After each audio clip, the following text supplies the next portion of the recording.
भाव से अपने मुखार बिंद से गाइएगा क्या।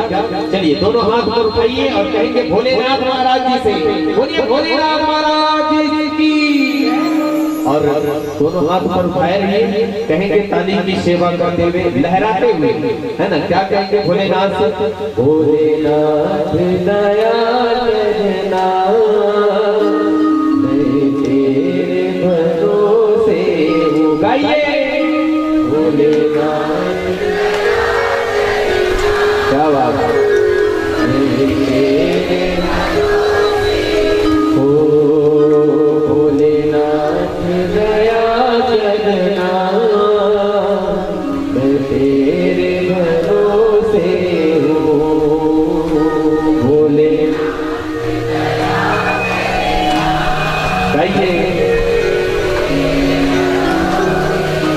और सच्चे दिल से जयकारा लगाते हुए बड़े भाव के साथ ताली की सेवा करते हुए कहेंगे क्या, बोलिए बाबा भोलेनाथ की।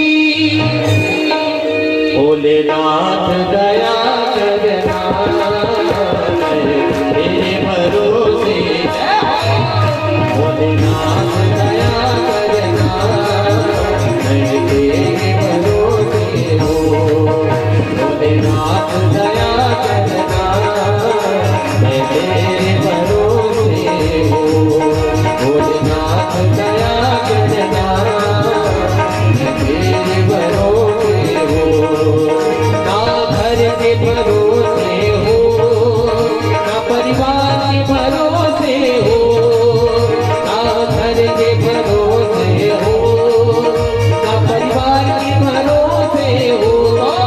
वो भोलेनाथ दया करना, वो भोलेनाथ कृपा करना मैं तेरे भरोसे हूँ। भोलेनाथ दया करना मैं तेरे भरोसे हूँ। भोलेनाथ दया करना मैं तेरे भरोसे हूँ। भोलेनाथ दया करना मैं तेरे भरोसे हूँ।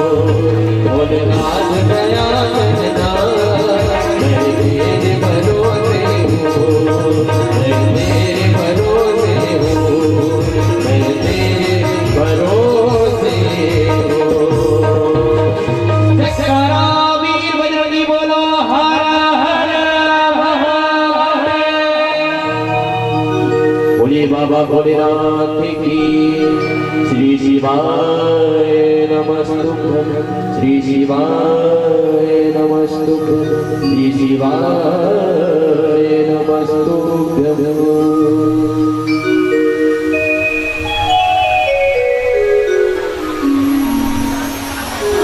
बोलिए काशी विश्वनाथ की जय। तो यहाँ मां अनसुईया ने तीनों देवताओं को श्राप दिया, और जब भगवान के जो देवता थे उन्हें जब देवियों को प्रदान किया, तो यहाँ पर तीनों देवताओं को यहाँ भगवान ने जब प्रदान किया, तो ये तीन देवता हुए। ये जो भगवान विष्णु के रूप में थे, ये हैं दत्तात्रेय महाराज, और ये जो भगवान ब्रह्मा जी के रूप में थे, इन्हें चंद्रमा, और ये जो भगवान शिव के रूप में हैं, ये साक्षात दुर्वासा ऋषि है। तो ये तीन देवता भगवान अनसुईया की, माता अनसुईया की परीक्षा लेने आए। आगे कथा आती है कि यहाँ पर दुर्वासा ऋषि का वर्णन आता है कि एक बार महाभारत में, जब महाभारत के समय युद्ध की योजना हो रही, तो उस समय सारे के सारे जो भी थे युद्ध में, वो सब भगवान कृष्ण के विपरीत थे। जब कृष्ण भगवान और अर्जुन का युद्ध हो रहा था, तो सारे के सारे कृष्ण भगवान के लिए योजनाएं करना शुरू कर दी। जो बाण है उसे नुकीले कर दिए, और जैसे कि तलवार है उसे पैनी कर दी। ऐसे बड़ी बड़ी योजना भगवान कृष्ण के लिए उन्होंने की।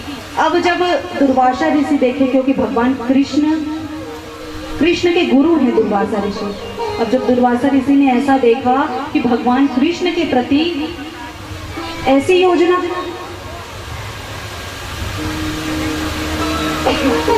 तब भगवान कृष्ण के पास दुर्वासा ऋषि जाते हैं द्वारका में भगवान कृष्ण और रुक्मिणी जी हैं। तो रात्रि के समय दुर्वासा जी भगवान कृष्ण के पास जाते हैं और आवाज देते हैं, हे कृष्ण हे कृष्ण हे कृष्ण।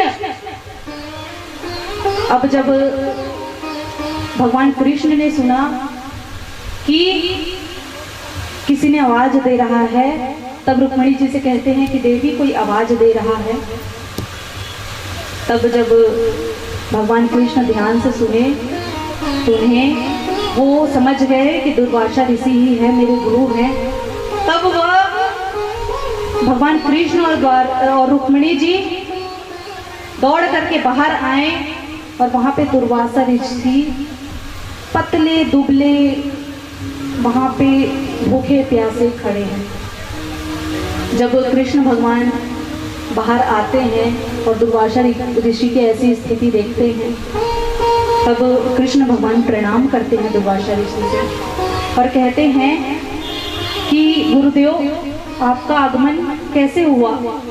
तब दुर्वासा जी ने कहा कि कृष्ण मुझे बहुत अधिक भूख प्यास है, मैं कितने दिनों से भोजन नहीं किया हूँ, मुझे बहुत भूख लग रहा है, मुझे कुछ खिलाओ, मुझे कुछ पिलाओ, नहीं तो मेरे प्राण अभी ही निकल जाएंगे।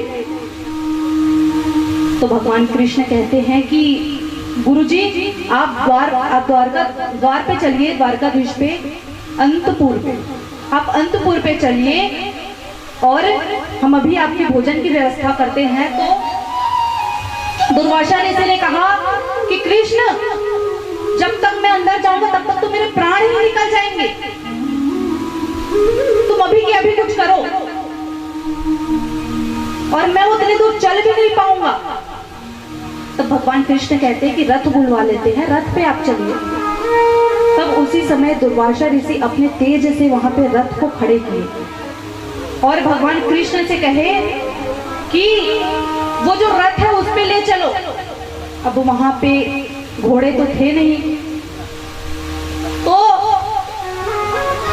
कहते हैं कि दुर्वासा यहाँ गुरुजी यहाँ पे तो घोड़े ही नहीं है, रथ कैसे चलेगी। तब दुर्वासा जी ने कहा कि मैं रथ पे बैठ जाता हूँ और आप दोनों ही घोड़े बन जाए। तो वहां पे रुक्मिणी जी और कृष्ण जी दोनों ही रथ को खींचते हुए लेकर जाते हैं। अब खींचते खींचते, अब कृष्ण भगवान तो भगवान है, उन्होंने तो खींच लिया, लेकिन रुक्मिणी जी थक गई। तो रुक्मिणी जी ने कहा कि प्रभु मुझे प्यास लग रही है, मुझे पानी, मुझे जल की आवश्यकता है। तो उसी समय भगवान कृष्ण ने वहां पे अपने नाखून से पृथ्वी को स्पर्श किया और वहीं से जल निकाले जो सीधा रुक्मिणी जी के मुख पे आया। अब जब दुर्वासा जी ऋषि ऐसा देखे तो कहते हैं वाह रे वाह, हम यहाँ भूखे प्यासे बैठे हैं, हम गुरु जी हैं, हमको नहीं पूछ रहे हो, अपनी पत्नी को पूछ रहे हो। जाओ मैं तुम्हें श्राप देता हूं कि तुम 12 वर्ष तक पत्नी वियोग रहोगे। इसलिए द्वारकाधीश, यदि आप द्वारका पे जाएं तो वहां पर द्वारकाधीश के साथ में रुक्मिणी जी नहीं है, वहीं से 6 किलोमीटर की दूरी पर रुक्मिणी जी का मंदिर है। वहां पे रुक्मिणी जी ने घोर तपस्या की है, 12 वर्ष तक वहां पे रुक्मिणी जी ने तपस्या की है और द्वारकाधीश वहां पे उनके साथ में दो मंदिर नहीं है। तो यहाँ पे दुर्वासा जी ने श्राप दिया और जब दुर्वासा जी अंदर गए तो फिर भगवान कृष्ण ने अपने हाथों से खीर बनाया और खीर बना करके दुर्वासा ऋषि को पवाए। तो दुर्वासा ऋषि उस खीर को पकने नहीं दिए, इतनी गरम गरम अग्नि की तरह जलते हुए उस खीर को ग्रहण कर लिए, सेवन किए। भगवान कृष्ण ने कहा कि गुरुदेव, कम से कम आप खीर को ठंडी तो होने देते, शीतल तो होने देते। आपने इतनी गरम गरम खीर को सेवन कर लिया, ग्रहण किया। दुर्वासा ऋषि कहते हैं, जो ये खीर बचा है उसको अपने शरीर में लगाओ, पूरे शरीर में लगाओ। कृष्ण भगवान कहते हैं कि गुरुदेव, आप मेरे गुरु हैं और आपके जूठन को मैं अपने शरीर में कैसे लगा सकता हूँ। दुर्वासा ऋषि कहते हैं, लगाओ, ये गुरु का आदेश है, अभी लगाओ, तुरंत लगाओ। तब कृष्ण भगवान ने अपने पूरे शरीर में उस खीर को लगाया, लेकिन केवल तलवे में नहीं लगाया। कहा कि प्रभु, ये आपका गुरु प्रसाद है, इसको मैं अपने पैर से स्पर्श नहीं कर सकता, इसको मैं नहीं लगा सकता। तो इसलिए कृष्ण भगवान का पूरा शरीर वज्र के समान हो गया, लेकिन जो वो तलवे थे वो कच्चे रह गए। तब भगवान कृष्ण ने कहा कि गुरु जी, ये क्या है, ये क्या था, क्या मतलब ये ऐसा क्यों? तो दुर्वासा जी ने कहा कि महाभारत के युद्ध में तुम्हारे लिए बड़ी से बड़ी योजनाएं की जा रही हैं, लेकिन अब तुम्हारा शरीर पूरा वज्र के समान हो गया है, तो तुम्हें कहीं से भी कोई भी परेशानी नहीं होगी, लेकिन ये जो तुम्हारा तलवा है ना, ये कच्चा है। इसलिए यदि आप युद्ध में देखेंगे तो अर्जुन कितने बार उनको अस्त्र शस्त्र लगे, वो कितने बार, लेकिन भगवान कृष्ण के ऊपर कोई प्रभाव नहीं पड़ा उस अस्त्र का। लेकिन यही यदि आप श्रीमद् भागवत कथा में श्रवण करते हैं तो यही जो कृष्ण हैं, कृष्ण भगवान अपने भक्त की वचन को पूरा करने के लिए, जो जरा नाम का भक्त था, तो इसी जरा ने भगवान कृष्ण के तलवे में बाण मारे। इसलिए क्योंकि ये सब भगवान की लीलाएं हैं, क्योंकि यदि मृत्यु लोक में आए हैं तो जाना तो पड़ेगा। तो इसीलिए प्रभु अपने लीलाएं को स्तंभ करने के लिए, रोकने के लिए उन्होंने यहाँ पे जरा नाम के व्याध ने बाण मारा था, जब प्रभु मृत्यु लोक गए थे, वैकुंठ धाम, गोलोक धाम। तो यहाँ पर जरा नाम के व्याध ने कृष्ण भगवान, और वही कथा आती है जब श्री राम साकेत धाम को गए थे, क्योंकि ये मृत्यु लोक है, जन्म लिए हैं तो जाना तो पड़ेगा ही। तो जब भगवान श्री राम साकेत धाम को जब जा रहे थे तो उस समय भगवान लक्ष्मण, जो लक्ष्मण है वो नहीं जाना चाहते थे। तब यहाँ पर श्री राम जी ने योजना कि भगवान श्री राम ने लक्ष्मण से कहा कि लक्ष्मण, अब हमें अपनी लीलाएं समाप्त करना होगा, अब हमें अपने धाम को जाना होगा। तब लक्ष्मण ने कहा, प्रभु आप ऐसा नहीं कर सकते, हम नहीं जाएंगे। तब भगवान श्री राम ने एक योजना की, दुर्वासा ऋषि। तब भगवान श्री राम दुर्वासा ऋषि के पास गए और कहा, और सारी बातें बताएं कि लक्ष्मण जी ऐसे चाहते हैं। तब दुर्वासा ऋषि, तो यहाँ पर श्री राम भगवान ने यमराज को बुलाया और लक्ष्मण से कहा कि लक्ष्मण तुम द्वार पर खड़े हो जाओ हमारे यहाँ पे गुप्त बातें चल रही हैं और तुम किसी को भी अंदर मत आने देना। यदि कोई अंदर आएगा तो उसको मृत्यु दंड मिलेगा। अब लक्ष्मण जी द्वार पर खड़े हो गए। यहाँ पे यमराज और श्री राम जी का संवाद चल रहा है। तो उसी संवाद के बीच में दुर्वासा ऋषि आते हैं, पतले दुबले एक साधु के भेष में, और लक्ष्मण जी से कहते हैं कि मुझे श्री राम से मिलना है, मुझे अंदर जाने। लक्ष्मण जी कहते हैं मैं अंदर नहीं जाने दूंगा, भगवान श्री राम का आदेश है। तब दुर्वासा जी जिद करने लगे कि मुझे अंदर जाने दो, मुझे श्री राम से बात करनी है, मुझे अंदर जाने दो। भगवान लक्ष्मण ने कहा कि यदि कोई अंदर जाएगा तो उसको मृत्यु दंड मिलेगा। प्रभु की आज्ञा है, मैं किसी को अंदर नहीं जाने दे सकता।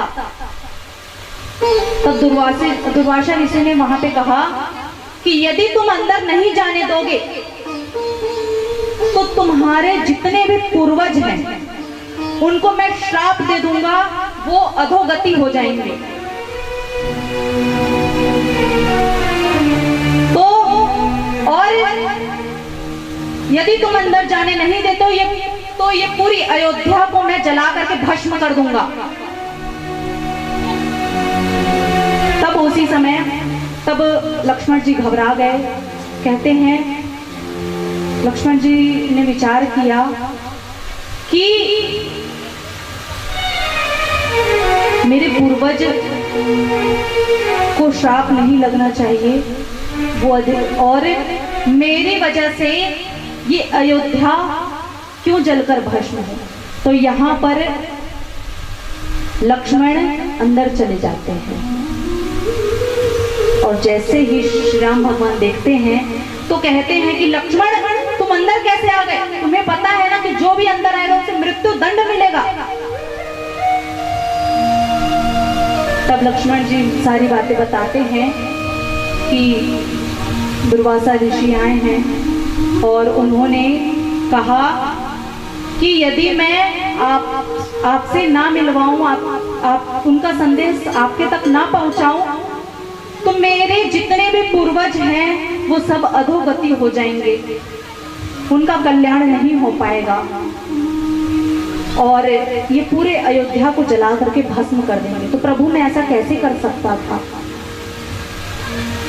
मेरी वजह से मैं ऐसा कैसे कर सकता था कि मेरी वजह से सारा अयोध्या जलकर भस्म हो जाए, मेरे पूर्वजों की अधोगति हो जाए। इसलिए प्रभु मैं आ गया, आप मुझे दंड दे दीजिए लेकिन अयोध्या को कुछ ना हो ये सारे। तो यहाँ पर भगवान श्री राम ने लक्ष्मण को, क्योंकि ये भगवान की लीलाएं थी, भगवान को अपनी लीलाएं समाप्त करनी थी, तो इसलिए दुर्वासा ऋषि के साथ ऐसा किए थे। तो इसलिए सभी वहां पर साकेत धाम को गए, जितने भी अयोध्या वासी थे सब भगवान श्री राम के साथ लक्ष्मण जी के साथ साकेत धाम को गए। लेकिन हनुमान जी भगवान नहीं गए। क्यों नहीं गए? क्योंकि आप कभी भी देखेंगे किसी राम मंदिर में तो राम जी के नीचे हमेशा हनुमान जी मिलेंगे, लेकिन हनुमान जी के मंदिर में आप किसी भी नुक्कड़ में चले जाओ, किसी भी चौराहे में चले जाओ तो भगवान हनुमान जी अकेले मिलेंगे। जब भगवान श्री राम ने कहा कि हनुमान तुम भी चलो, तब भगवान हनुमान ने कहा कि प्रभु मैं नहीं जा सकता। तब श्री राम ने कहा कि तुम मेरे बिना कैसे रह लोगे? तब हनुमान जी ने कहा कि प्रभु मैं आपके बिना तो रह सकता हूँ लेकिन राम कथा के बिना नहीं रह सकता, क्योंकि आप तो मेरे हृदय में विराजमान हैं। तब भगवान राम जी के साथ लक्ष्मण जी के साथ साकेत धाम को नहीं गए, हनुमान जी वहीं विराजमान हो गए। इसलिए आप कभी भी देखेंगे हनुमान जी अकेले हैं, क्योंकि हनुमान जी को आवश्यकता नहीं है राम जी की, क्योंकि उनके हृदय में विराजमान है, लेकिन राम जी को आवश्यकता है हनुमान जी की। इसलिए आप मंदिर में जाए तो हनुमान जी हाथ जोड़ के नीचे रहते हैं। आइए एक सुंदर दिव्य सा बोलिए हनुमान जी महाराज की जय। प्रेम के रंग में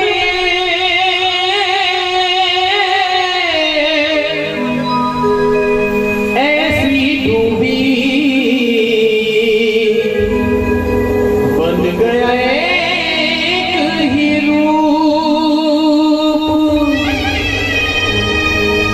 कि अपने आप से बातें करके हो गई मैं बदनाम।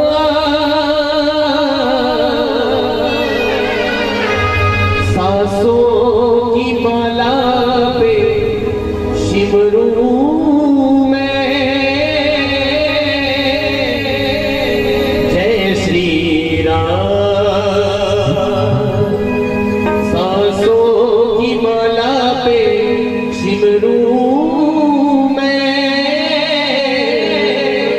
जय श्री राम। आइए दोनों पूजा उठाकर बड़े ताकत से कहेंगे क्या जय जय श्री राम।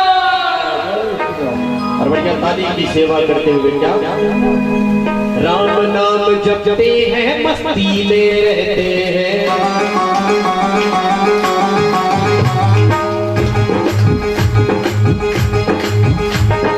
राम नाम जपते हैं मस्ती में रहते हैं। राम नाम जपते हैं मस्ती में रहते हैं। देव है सबसे निराला, देव है सबसे निराला, जिसे कहते हैं बजरंग बाला, वो बाला जिसे कहते हैं बजरंग बाला, वो बाला जिसे कहते हैं बजरंग बाला, वो बाला जिसे कहते हैं बजरंग बाला। राम नाम जपते हैं मस्ती में रहते हैं। राम नाम जपते हैं मस्ती में रहते हैं। देव है सबसे निराला, देव है सबसे निराला, जिसे कहते हैं बजरंग बाला, ओ बाला जिसे कहते हैं बजरंग बाला, ओ बाला जिसे कहते हैं बजरंग बाला, ओ बाला जिसे कहते हैं बजरंग। जल भरने के लिए, स्नान करने के लिए आती हैं। अब दुर्वासा जी देखें कि मैं कैसे निकलूं, तो दुर्वासा ऋषि जल पे ही रहे।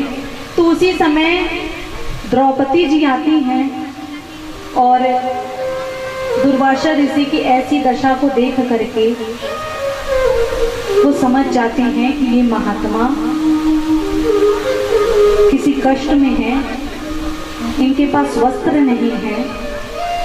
तो उन्होंने वहां पर अपनी साड़ी फाड़ी और नतमस्तक होकर के उस महात्मा को दिया और कहा कि महात्मा जी, मैं आपकी समस्या को मैं समझ गई हूँ।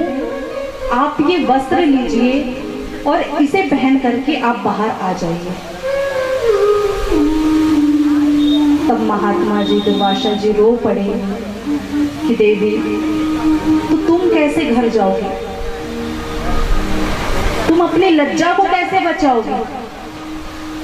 तब द्रौपदी जी ने कहा कि महात्मा जी, मेरे पास इतने कपड़े हैं कि मैं घर तक तो जा सकती हूँ, आप इसे ले लीजिए और आप बाहर आ जाइए इसे पहन करके। तब दुर्वासा जी उसे पहन करके बाहर आए और द्रौपदी जी से कहा कि देवी, आज तुमने मेरी समस्या का हल निकाला है। और यहीं पर दुर्वासा जी ने वरदान दिया था कि द्रौपदी, जब भी तुम्हें वस्त्र की आवश्यकता होगी तो उस समय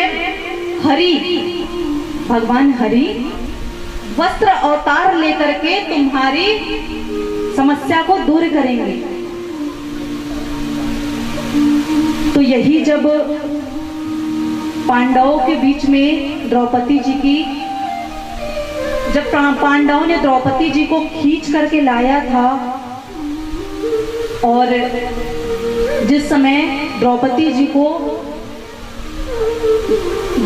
की लज्जा जा रही थी, तो उस समय यही जो दुर्वासा ऋषि को आधी साड़ी दी थी, तो वही वरदान के कारण प्रभु वहां पर आए, द्रौपदी जी ने पुकारा, तब भगवान विष्णु ही हरि रूप में आकर के वस्त्र अवतार लेकर के द्रौपदी जी की लज्जा को बचाया। वहां पे भगवान विष्णु ने लाखों हजारों करोड़ों साड़ियां वहां पे ऐसे बना दिए जैसे द्रौपदी जी हैं कि साड़ी है, वस्त्र है, वहां पे पता ही नहीं चल रहा। इतने वहां पे भगवान विष्णु ने वस्त्र का अवतार लिया और द्रौपदी जी की लज्जा बचाई थी।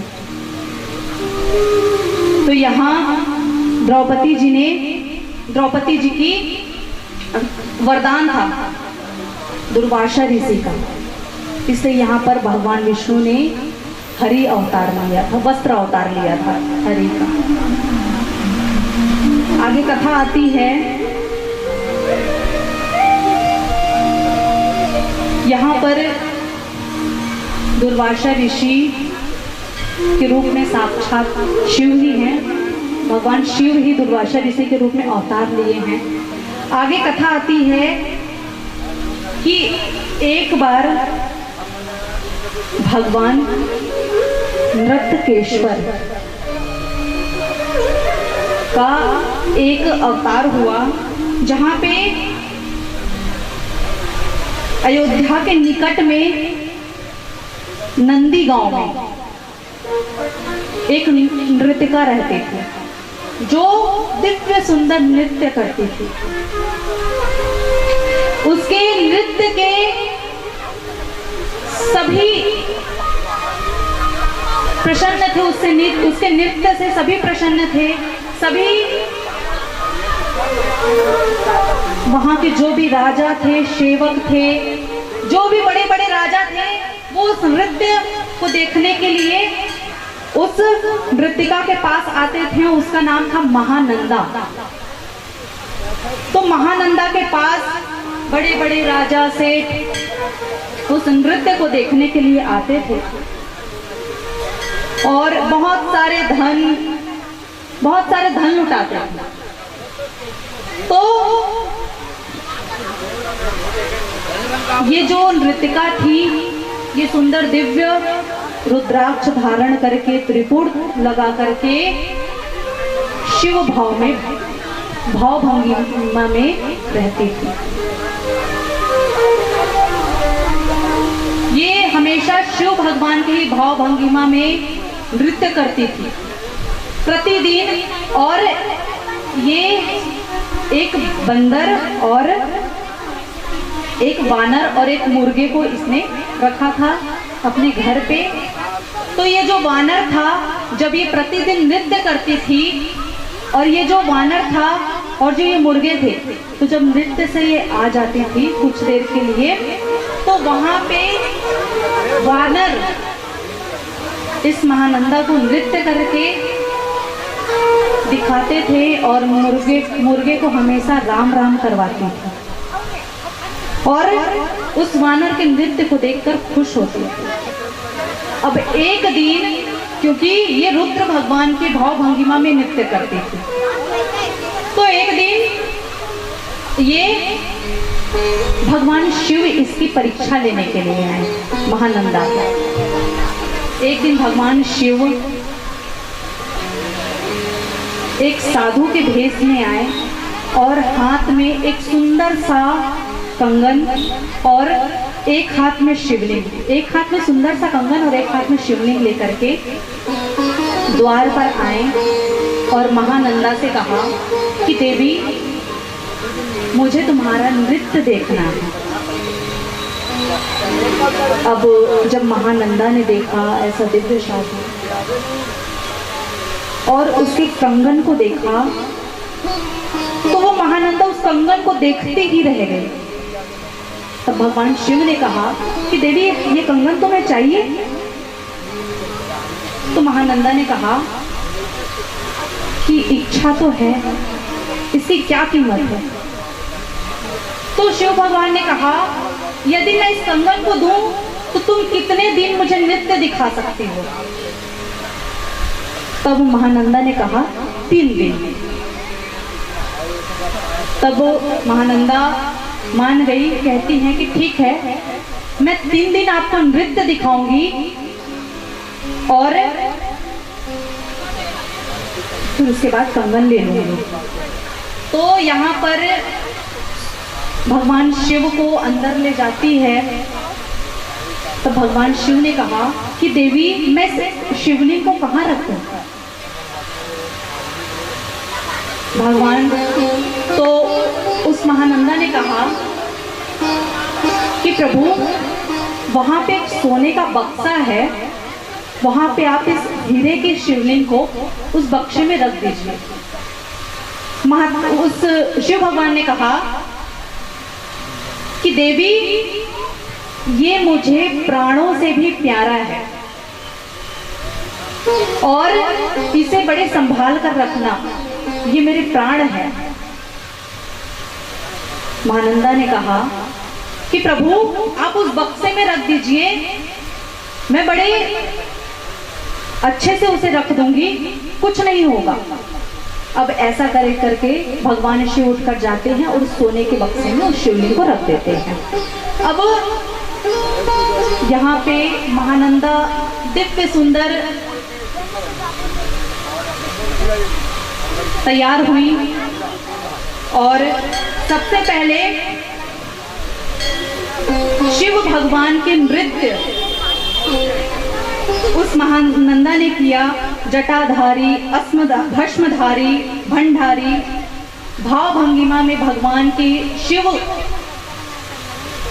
सुंदर जटाधारी धारण कर लिए, भस्म धारण कर लिए और शिव भगवान के भाव भंगिमा में नृत्य किया।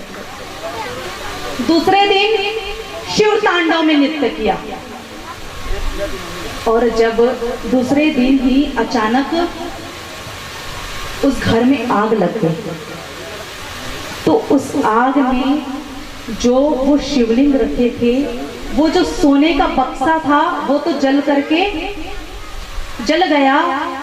पिघल गया और जो हीरा था, हीरे का जो शिवलिंग था वो भी जल गया। अब जब शिव जी ने ऐसा देखा,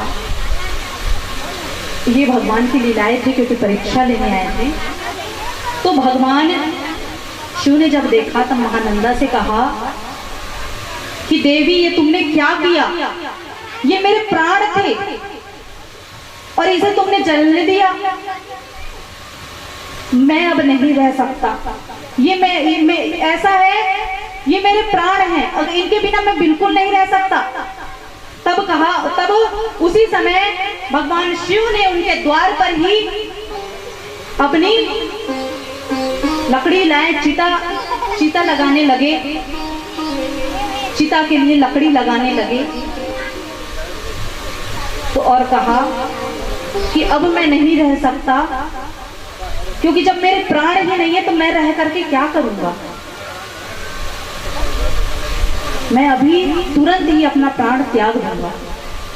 तब उस देवी ने कहा कि प्रभु आप ऐसा नहीं कर सकते, क्योंकि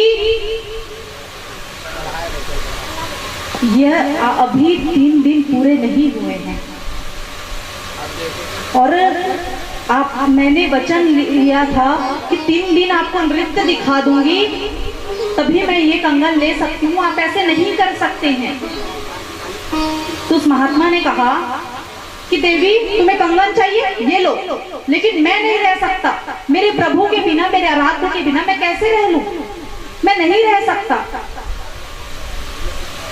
तब देवी ने कहा, नंदा ने, कि प्रभु यदि आप अपनी चिता जलाएंगे तो मैं भी अपनी चिता जला लूं, क्योंकि मेरी वजह से, क्योंकि शिव मेरे भी आराध्य हैं, और यदि मेरी वजह से यह अपराध हुआ है तो मैं भी अपना प्राण त्याग दूंगी। तो उसी समय जो उस महात्मा अपने चिता की लकड़ी जमाए थे तो वहीं बगल में ही अपनी चिता की लकड़ी जमाने लग गए।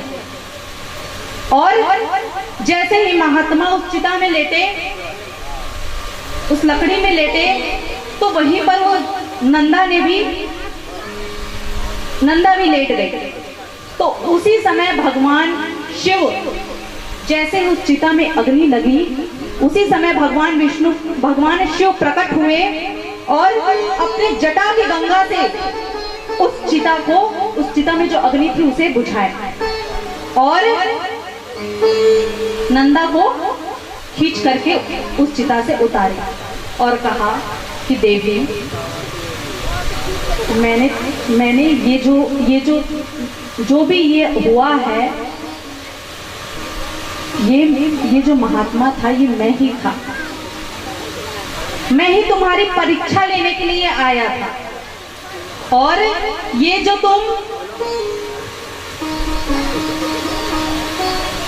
तुमसे अपराध नहीं हुआ है, ये मैंने करवाया था। मैं तुमसे परीक्षा लेने आया था। तो यहाँ पर फिर महानंदा प्रभु को प्रणाम करती हैं और कहती हैं और कहा कि देवी, मैं तुमसे अत्यधिक प्रसन्न हूं कि तुमने ऐसा घृणित कार्य करते हुए भी तुमने मेरी आराधना की, मेरी पूजा की। क्योंकि ये जो महानंदा थी वो प्रतिदिन शिव भगवान की आराधना करती थी और उन्हीं के ही भाव भंगिमा में नृत्य करती थी, शिव तांडव करती थी, शिव स्तोत्र करती थी। तो यहाँ पे सभी सुंदर नृत्य किए।